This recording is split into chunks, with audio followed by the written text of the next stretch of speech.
The notion of fundamental fairness lies at the core of due process. Forced confessions are fundamentally unfair.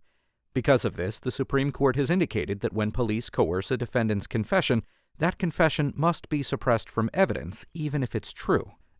In People v. Thomas, we explore what kind of police conduct qualifies as coercive.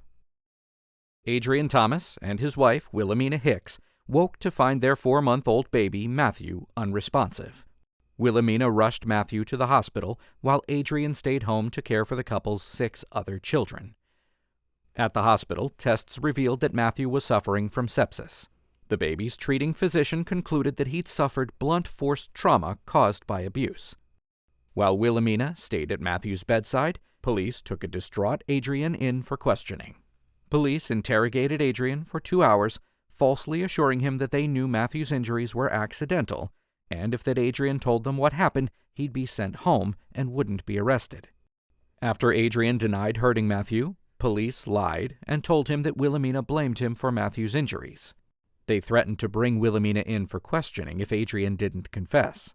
Adrian again denied hurting Matthew and didn't believe Wilhelmina had done so, but said he'd take responsibility to keep her out of trouble.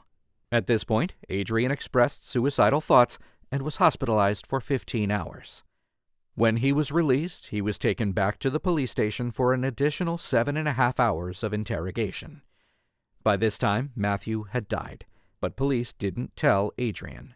Instead, they led him to believe that Matthew was still alive and that the baby's survival could depend on Adrian revealing what had happened. Finally, one officer suggested in detail that Adrian had thrown Matthew down onto a low-lying mattress and instructed Adrian to show police what had occurred. Adrian acted out what the officer suggested and then admitted to slamming Matthew down on a mattress on 3 separate occasions preceding his hospitalization. Adrian was charged with Matthew's murder and moved to suppress a video of his interrogation and confession, arguing that his confession had been coerced. The trial court denied the motion, and Adrian was convicted. He appealed to the New York Court of Appeals.